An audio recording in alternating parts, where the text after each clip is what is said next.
ආයුබෝවන් සුබ සන්ධ්‍යාවක්. ගෙවි යන දිනේ පුවත් ගැන පැත්ත ගියත් ඇත්ත කියන හිරු රාත්‍රී 7 ප්‍රධාන ප්‍රවෘත්ති ප්‍රකාශය සමගින් මම මලින්ද තිරිමාන්න. මම රෝෂිනී විජේසූරිය. මුලින්ම අවධානය යොමු කරන්නේ දවසේ සිරස්තල වෙත.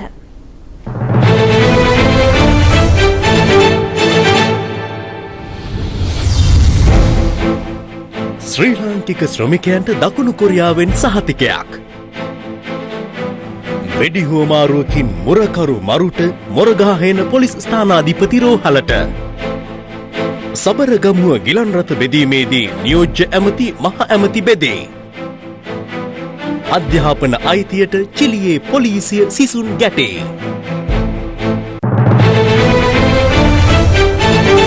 මොරගහේන මිරිස්වත්ත ගොයිපලේ ඊයේ රාත්‍රියේ සිදු වූ වෙඩි හුවමාරුවකදී එහි සේවය කළ මුරකරුවෙකු මිය ගොස් මොරගහේන පොලිස් ස්ථානාධිපතිවරයා තුවාල ලැබුවා. මෙම වෙඩි හුවමාරුව සිදු වූයේ අදාළ මුරකරු සහ මොරගහේන පොලිසියේ නිලධාරීන් අතරයි. දවසේ පුවත. මොරගහේන පොලිසියේ ස්ථානාධිපතිවරයා ඇතුළු පොලිස් නිලධාරීන් තිදෙනෙකු ඊයේ රාත්‍රියේ 10:30ට පමණ මොරගහේන මිරිස්වත්ත රජයේ ගොවිපළට පැමිණෙන්නේ එම ගොවිපළේ කළමනාකාරවරයා දුරකථනයෙන් කළ දැනුම් දීමකට අනුවයි. රාජකාරී වේලාවේදී ගොවිපළ තුල මිතුරන් සමග මත්පැන් සාදයක් පැවැත්වීමට එහි මුරකරුගත් උත්සාහයකට එරෙහිවීමේදී ඔහු තර්ජනාත්මකව හැසිරීම පොලිසිය කැඳවීමට හේතුව බව කළමනාකරු පවසනවා. මම රාජකාරී ප්‍රශ්නයක් සම්බන්ධයෙන් මේ අශෝක කියන මොරකරුට අවවාද කරා.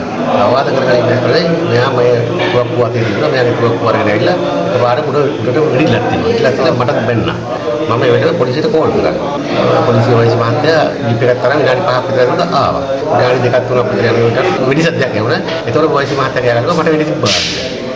පොලිසිය පවසන්නේ මෙම අවස්ථාවේදී පොලිසිය ආත්මාරක්ෂාව වෙනුවෙන් කළ වෙඩි තැබීමේදී සැකකරු මිය ගොස් ඇති බවයි. මෙහිදී ගෙලාසන්න ප්‍රදේශයේ ඇති වූ තුවාල සහිතව මොරගහේන පොලිස් ස්ථානාධිපති ලලිත් හෙට්ටිආරච්චි මහතා පළමුවෙන් හොරණ මූලික රෝහලට ඇතුළත් කෙරුණා. පසුව ඔහු කොළඹ ජාතික රෝහල වෙත මාරු කර යවුණේ වැඩිදුර ප්‍රතිකාර සඳහායි. මෙම වෙඩිහුවමාරුවේදී මියගිය තිදරුපියෙකු වන පී.ඩබ්ලිව් නීල් අශෝක නැමැති මුරකරු අම්බලන්තොට මාමඩල වැටිය ප්‍රදේශයේ සිය දියණියකගේ නිවසකයි පදිංචිව සිට ඇත්තේ. ඔහු මෙම ගොවිපළේ සේවය කර ඇත්තේ 2000 වසරේ සිටයි. තාත්තා ජීවිතේට මේ වෙනකම් රජේ ෆාම් වල වැඩ කරා කියලා කිසිම දෙයකින් අපිට කණ්ඩු බොණ්ඩවත් එහෙම හොරගම් කරලා කිසිම දෙයක් ගෙනත් දීලා නැහැ. ජීවිතේට හොරගම් කරන්න එපා කියලා තමයි හැමතිස්සෙම කියන්නේ. එච්චර හොඳ වීඩියෝ දැන් මොකක්ද උනේ කියන එක තමයි අපිට තියෙන ලොකුම ප්‍රශ්නේ දැන් මේ වගේ දේ හේතුවක් උඩ. ඔය යාළුවේ මහත්තුරු හින්දා තමයි පස්සේ. මහත්තුරු බුදුන් තරම් හොරගම් කරා. ඒකට කැමති නෑ නේ අපේ පුතා ඒකට මෙයාට තරහයි. මෙම මරණය පිළිබඳ මහේස්ත්‍රාත් පරීක්ෂණය හොරණ මහේස්ත්‍රාත් මහින්ද රණසිංහ මහතාගේ මෙහෙයවීමෙන් අද පෙරවරුවේ සිදු කෙරුණා. සිද්ධිය පිළිබඳ හෝමාගම සහකාර පොලිස් අධිකාරිවරයාගේ ප්‍රධානත්වයෙන් පරීක්ෂණ සිදු කෙරෙන බව පොලිස් මාධ්‍ය ප්‍රකාශකවරයා පැවසුවා. දවසේ පුවත. සිය රට හා මිත්‍ර දේශයන් ආරක්ෂා කිරීමට අවශ්‍ය සියලුම ක්‍රියාමාර්ග ගැනීමට තමන් සූදානම් බව ඇමරිකානු ජනාධිපති බරක් ඔබාමා පවසනවා. ඔහු මේ බව පැවසුවේ එක්සත් ජාතීන්ගේ මහලේකම් බෑන් කි මූන් සමග කොරියානු අර්බුදය පිළිබඳව සිදු කළ සාකච්ඡා අතරතුරදී. මේ අතර ශ්‍රී ලංකාවේ දකුණු කොරියානු තානාපති කාර්යාලය අද නිවේදනය කළේ එරට සිටින ශ්‍රී ලාංකික ශ්‍රමිකයන්ගේ ආරක්ෂාව සම්බන්ධයෙන් කිසිදු බියක් ඇති කර නොගන්නා ලෙසයි.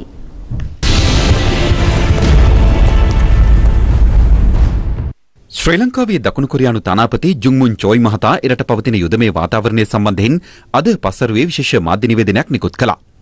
එහි දැක්වුණේ එරට සිටින 25000ක් පමණ වන ශ්‍රී ලාංකික ශ්‍රමිකයින් පිළිබඳව දකුණු කොරියානු රජය සැලකිල්ලෙන් සිටින බවයි. කිසියම් හදිසි අවස්ථාවකදී ඔවුන්ගේ ආරක්ෂාව තහවුරු කිරීමට කටයුතු කරන බව අදාළ නිවේදනයේ දැක්වුණා. උතුරු කොරියාවෙන් තම රටට එල්ල කරන තර්ජන දැන් සාමාන්‍ය දෙයක් බවට පත්වී ඇති බැවින් එරට තත්ත්වය පිළිබඳ බිය නොවිය යුතු බවද එම නිවේදනයේ සඳහන්. මේ අතර ඇමරිකානු රාජ්‍ය ලේකම් ජෝන් කෙරි අද සිය ප්‍රථම ආසියානු සංචාරය ආරම්භ කළේ කොරියානු අර්ධද්වීපයේ පවතින යුද උණුසුමත් සමගයි.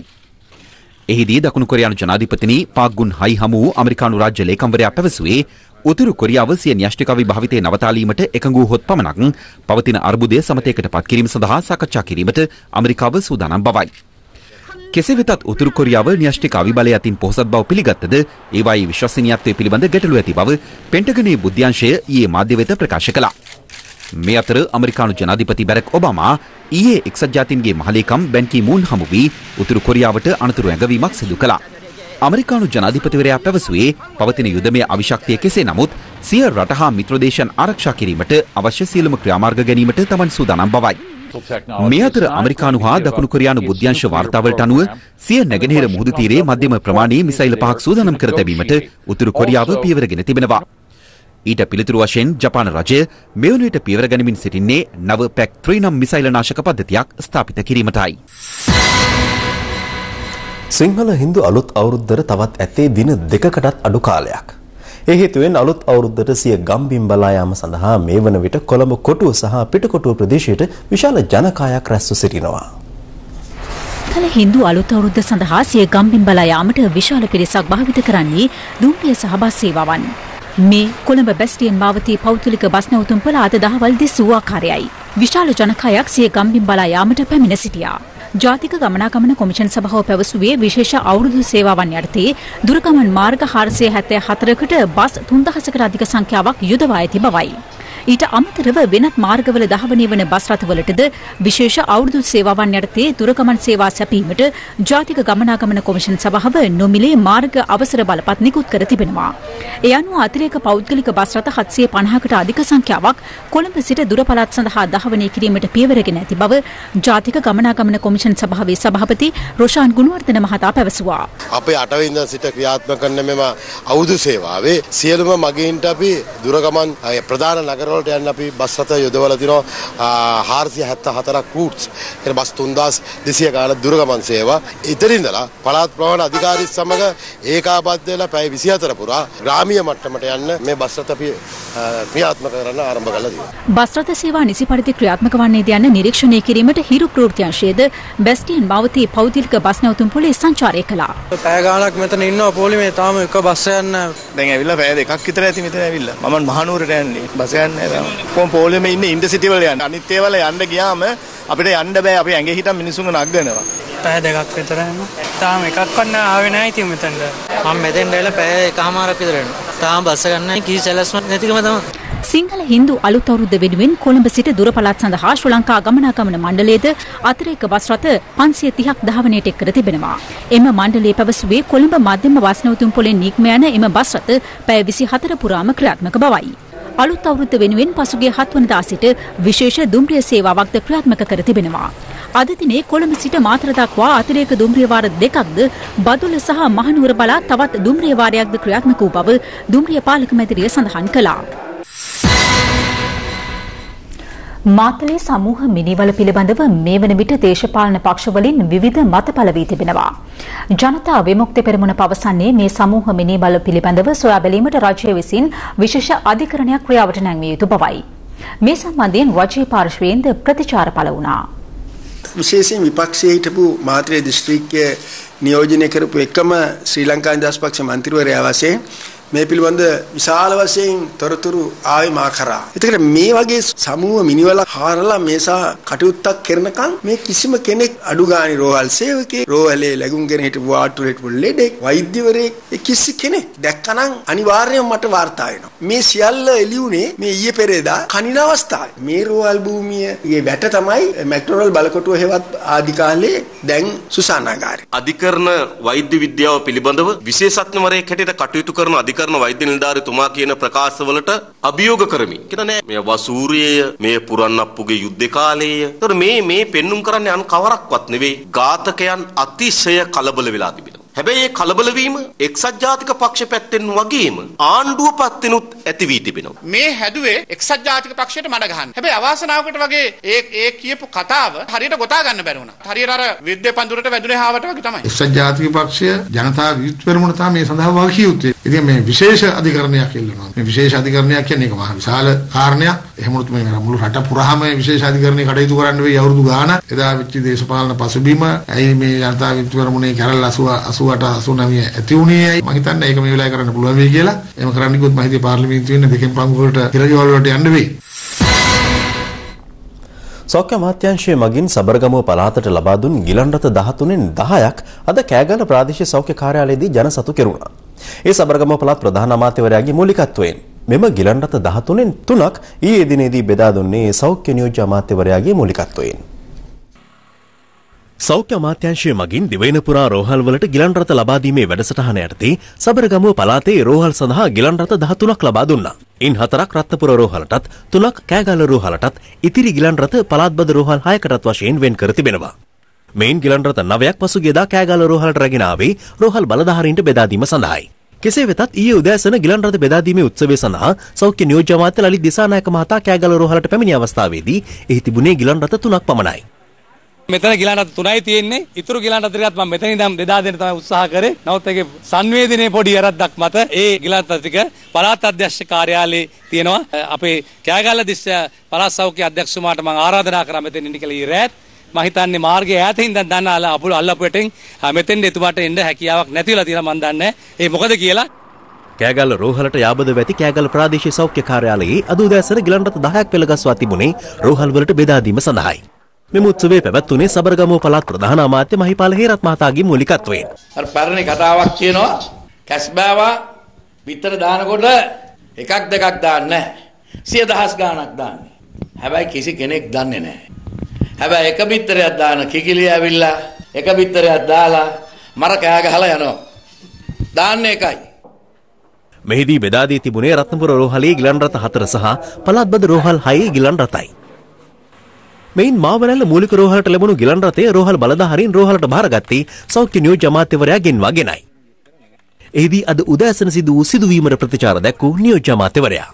මේ ගිලන් රථ බෙදනකොට මේවා කැස්බෑ බිත්තර වත්තරපත් වෙනවා. එහෙම නැත්නම් මේවා කිකිලි බිත්තර බවටපත් වෙනවා. ඉතින් කැස්බෑවද වැඩකුත් නැහැ, කිකිලි බිත්තර වැඩකුත් නැහැ. අපිට ඕන ජනතාවට සේවය කරන්න. කැස්බෑ බිත්තරයට වැඩිය කිකිලි බිත්තරේ තමයි ගොඩක් හැබැයි මිනිස්සු කන්නේ. ඉතින් ප්‍රශ්නයක් නැහැ. අපි ඔක්කොම සමගියෙන් බිත්තර ටික රැකගෙන ජනතාව වෙනුවෙන් හොඳ ගුණාත්මක සෞඛ්‍ය සේවාවක් අපි ලබා දෙමු. ඒක තමයි මම හිතන්නේ අවසානයේදී වැදගත් වෙන්නේ. පාර්ලිමේන්තුවේදී අහන්න ඕන ප්‍රශ්න ගැන අවබෝධයක් නැති මන්ත්‍රී කෙනෙක් ඉන්නවා කියලා HR මිත්‍රපාල ඇමතිතුමා කියනවා. ඒ කවුද කියලා දැනගනිමු. රට වට කර බැන්දත් කට වට කර බඳින්න බැරි වැට නැති කටෙන්.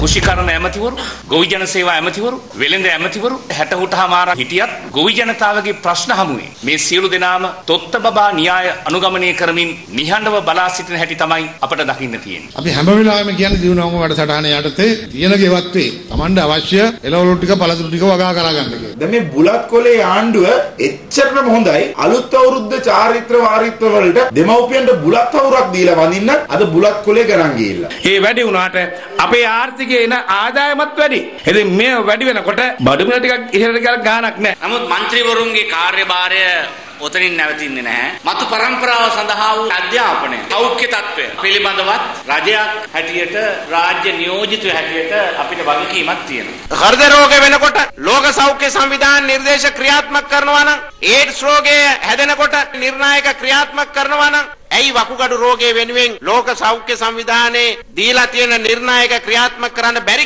මේක තමයි බටහිර අධිරාජ්‍යවාදයට බලන් ඉන්න බැරි. මේ රටේ ආර්ථිකයේ වර්ධන වේගය පේනකොට ජිනීවා යෝජනා කියනවා. අපේ ඉදිකිරීම් කර්මාන්තයේ වර්ධන වේගය පේනකොට ජිනීවා යෝජනා උඩට යනවා. පම්පෝරි ගහන දේශ හිතයිෂී ජාති හිතයිෂී දේශ මාමක ජාති මාමක මහ ලොකු දේශපාලඥයෝ ඉන්නවා වේදිකාවල් වල පම්පෝරි ගහනවා.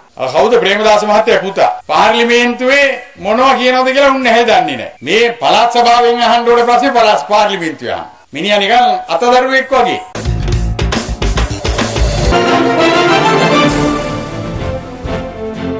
අලි ගමේ යන හැටි.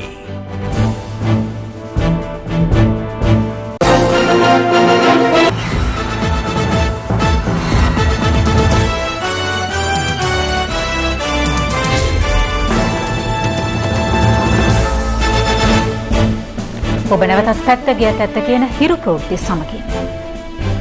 හිරු CIA පසුගියදා දොම්පේ සහ අංගොඩ ප්‍රදේශ ආශ්‍රිතව සිදුවන දැවිතෙල් අක්‍රමිකතාවක් පිළිබඳ තොරතුරු හෙළි කළා. එෙහිදී පරීක්ෂණ කණ්ඩායම්වල අවධානය යොමු වුණේ මෙම බවුසර්වල ඇත්තේ කනිජ තෙල් සංස්ථාවෙන් නිකුත් කරන දැවිතෙල්ද නැතහොත් තෙල් හිමිකරුවන් පවසන පරිදි නැව් තෙල්ද යන පිළිබඳවයි. මේ වන විට බවුසර් වලින් ලබාගත් තෙල් සාම්පල් වල රසායනාගාර වාර්තා ලැබී තිබෙනවා. හිරු CIA කළ හෙළිදරව් අනුව පෞද්ගලික ආයතනයකට ප්‍රවාහන බලපත්‍ර රහිතව රැගෙන යමින් තිබූ දැවිතෙල් අඩංගු මෙම බවුසරය පොලිස් බහරයට ගැනුණේ පසුගිය 8 වෙනිදායි. බවුසර් හිමිකරු පැවසුවේ මෙහි ඇත්තේ නැව් වලින් ඉවත් කරන දැවිතෙල් බවයි. මේ වැටලීමෙන් පසු දෙකටන හා මුල්ලේරියාව ප්‍රදේශවල පිහිටා ඇති තෙල් ගබඩා පරීක්ෂාවට ලක් වුණා. එහිදී තෙල් සංස්ථා නිලධාරීන් මෙම ස්ථානවල තෙල් සාම්පල වෙන වෙනම පරීක්ෂාවට ලක් කළා. රසායනාගාර වාර්තාව අනුව ප්‍රවාහන බලපත්‍ර නොමැතිව ධාවනය කළ මෙම රථයේ තිබූ දැවිතෙල් සංස්ථා දැවිතෙල් හා සැසඳී නෑ. එහෙත් තෙල් ගබඩා භූමියේ නවතා තිබූ රථ දෙකක තිබූ දැවිතෙල් සංස්ථාවෙන් නිකුත් කරන 1500 ඝනත්වයෙන් යුතු දැවිතෙල් හා සැසඳෙන බව වාර්තාවේ සඳහන්. පරිසර බලපත්‍ර නොමැතිව පවත්වාගෙන ගිය මුල්ලේරියාව තෙල් ගබඩාවේ දැවිතෙල් සංස්ථා දැවිතෙල් හා සැසඳී නොමැති බව වාර්තාවේ දැක්වෙනවා. මේ පිළිබඳව පරීක්ෂණ සිදු කළ නියෝජ්‍ය පොලිස්පති වාස් ගුණවර්ධන මහතා මේ සම්බන්ධයෙන් වැඩිදුර වාර්තාවක් ලබා දෙන ලෙස ඉල්ලා තිබෙනවා. කහයිරි නොමැති තැනකින් පාර හරහා ගමන් කරන පිරිසක් කැමරාවේ සටහන් කර ගන්නට අද හිමිතිරියේදී අපට හැකි වුණා. ඒ අම්පාර වලතාපිටිය ප්‍රදේශයේදී. මේ අම්පාර කල්මුනේ ප්‍රධාන මාර්ගය. මල්වත්ත වලතාපිටිය ප්‍රදේශයෙන් මාර්ගය හරහා තම වාසභූමියට ගමන් කරන මේ වන අලි රජ්ජුව හිරු කැමරාවේ සටහන් වුණේ අද හිමිදිරියේ. අම්පාර බුද්ධංගල අභයභූමියේ සිටින වන අලි දිනපතා සවස් කාලයේදී ආහාර සොයා මෙම ස්ථානයෙන් දීගවාපිය ප්‍රදේශයේ ගම්බිම් වලට කඩා වදිනවා. අනතුරුව මුළු රාත්‍රියේම ගම්වල සැරිසරා නැවතත් හිමිදිරියේම බුද්ධංගල අභයභූමියට ගමන් කරන්නේ මෙම ස්ථානයේ. කිසිවක් නොදන්න අහිංසකයන්සේ සිටියත් මේ සද්දන්තයින් පෙර දවසේ රාත්‍රියේ ගොවිබිම්වල වගා කරන ලද භෝග ආහාරයටගෙන ගොවින්ගේ නිවෙස් වලටත් පහර දෙනවා. පිරිසක් එක්ව එක් වැඩක් සිදු කරද්දී හිතුවක්කාර කමින් වෙන වැඩ කරන අය මොවුන් අතරත් සිටිනවා. දිනෙන් දින Tamanගේ වාස භූමි කුඩා වීම හරහා ගම්වදින අලිරංචුවේ මේ දර්ශනය මනරම්. නමුත් ඒ පිටුපස සැඟව ඇති මේ වන විට සදාතනික ගැටුමක් බවට පෙරලෙන අලි මිනිස් ගැටුමට නිවැරදි විසඳුමක් දෙන්නට මෙරට බලධාරීන් සමත් නොවීම කනගාටුවට කරුණක්. අලුත් අවුරුද්දත් එක්ක හැමදේම අලුත් කරගන්නයි අපි පුරුදු වෙලා තියෙන්නේ. ඒ නිසාම තමයි අලුත් අවුරුද්දේදී කිරි උතුරව ගන්න වගේම කිරිබත් ව්‍යංජනාදී පිසින්න යොදා ගන්න හැලි වලං පවා අලුත් වෙන්නේ. අලුත් අවුරුද්ද වෙනුවෙන් සිදුවන මේ අලුත් වීම ගැනයි අද අවුරුද්දට විනාඩියක් විශේෂාංගය වෙන් කරන්නේ.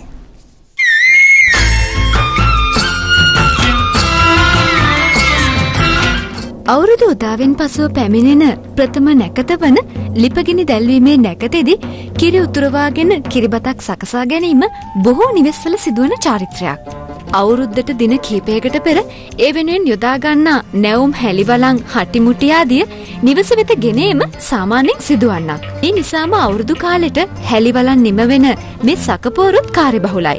අද දවසේදී වෙළඳපොළට ගිහිලා හැලිවලන් මිලදී ගැනීම සිදු වුණත් අතීතයේදී ඒවා නිවෙස් වෙතම රැගෙන ආවේ වලන් කත්කරුවන් විසින්. එහෙම එනකොට මෙතන අපූර්ව සිරිතක් සිද්ධ වෙනවා. ඒ උදවියත් එක්ක දැකුම් දීමක් සිද්ධ වෙනවා. බුලත් අතක් දීලා ඒ ඇත්තන්ට අවුරුදු සුබ පැතුම් පිරිනවනවා. මේක තමයි මේ දැකුම් දෙනවා කියන්නේ. ඒත් එක්කම හැම ගෙදරකින්ම නිත්‍යෙම වලන් මුට්ටි ගන්නකොට අලුත් හාල් දෙනවා. හැලිවලන් නිපදවන්නන්ගේ ජීවිත මේ සකපෝරුව හා බැඳී පවතින හින්දා ඔවුන්ට ගොවිතැන්පත් කිරීමට අවස්ථාවක් ලැබෙන්නේ නැහැ.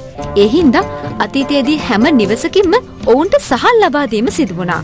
අද වෙනකොට වලං කර්මාන්තය ක්‍රමක්‍රමෙන් අභාවයට යමින් තිබුණත් මාර්තු අප්‍රේල් මාසවලදී කුමල්කරුවන්ගේ අතමිට සරුවන්නේ අලුත් අවුරුද්ද හින්දා. මීට පෙර භාවිතයට ගත්ත කිසිම මුට්ටියක අලුත් අවුරුද්දේදී කිරිතුරුම් කටයුතු කරන්නේ නැහැ. කිරිතුරුම් කටයුතු කරා වගේම තමයි කිරිබත් පිසගන්න එක, අත්මාළුව පිසගන්න මේ සියලු දේවල් වලට අලුත් වලම් භාවිතා කළේ. මීට පෙර එක වතාවක් භාවිතා කරපු වලම් යොදාගත්තොත් ඒක තහංචියක් නැත්නම් අවුරුද්දේදී නොකළ යුතු බිරිතක් විදිහට තමයි අපේ පැරැන්නෝ පිළිගත්තේ.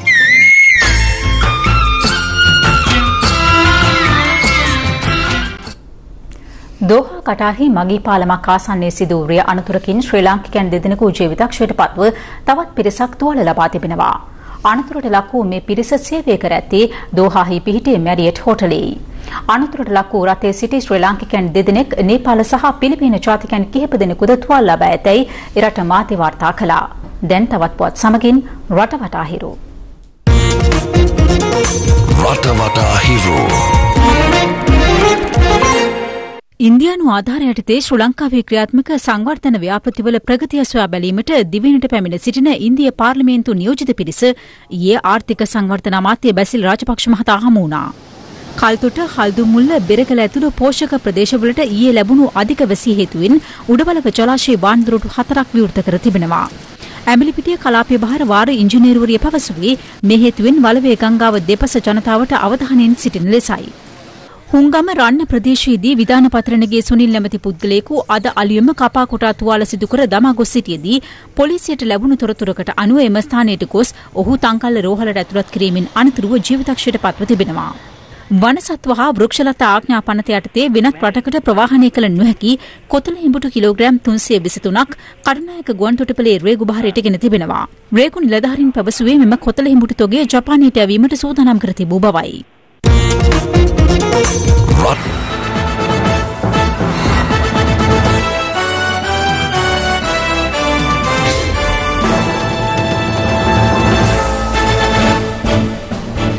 චිලි රාජ්‍ය උද්ඝෝෂකින් පිරිසක් හා පොලිසිය අතර ඇති වූ ගැටුම්වලදී පොලිස් නිලධාරීන් 8 දෙනෙකු තුවාල ලබා තිබෙනවා. එහිදී අත්අඩංගුවට පත් වූ උද්ඝෝෂකින් සංඛ්‍යාව 109ක්.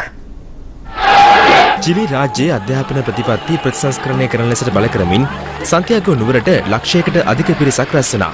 උද්ඝෝෂකයින් චෝදනා කළේ නව අධ්‍යාපන ප්‍රතිපත්ති හේතුවෙන් මධ්‍යම පාන්තික පවුල්වලට අයත් ශිෂ්‍යයන්ට පමණක් එරට උසස් පාසල්වලට ඇතුළත් වීමට වරම් හිමි වන බවයි.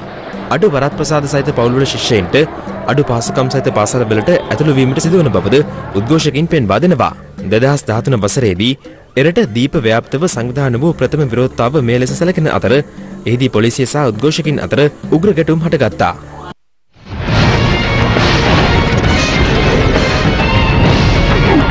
Hero Sports Corner.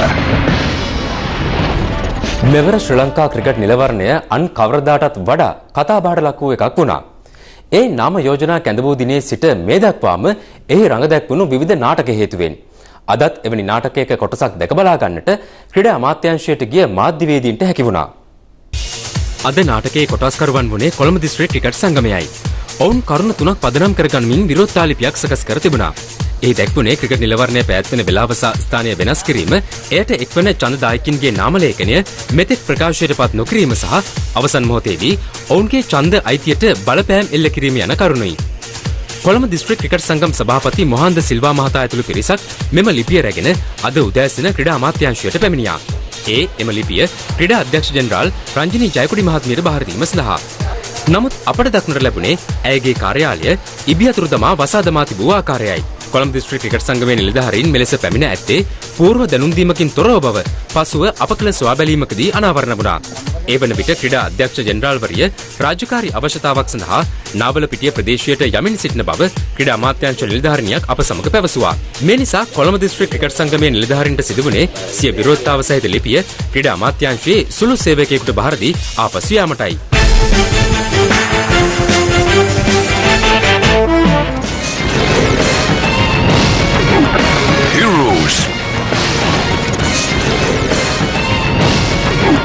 Hero Sports Corner. මේ සමගින් හිරු රාත්‍රියේ 7 ප්‍රධාන ප්‍රවෘත්ති ප්‍රකාශයේ නිමාවට පත්වනවා. පැත්තක් නැතුව ඇත දැනගන්න ඔබේ චංගම දුරකථන ශාලය 93 දිස්වන පරිදි හිරු ප්‍රවෘත්ති SMS සේවාව සක්‍රිය කරගන්න. ආයුබෝවන්.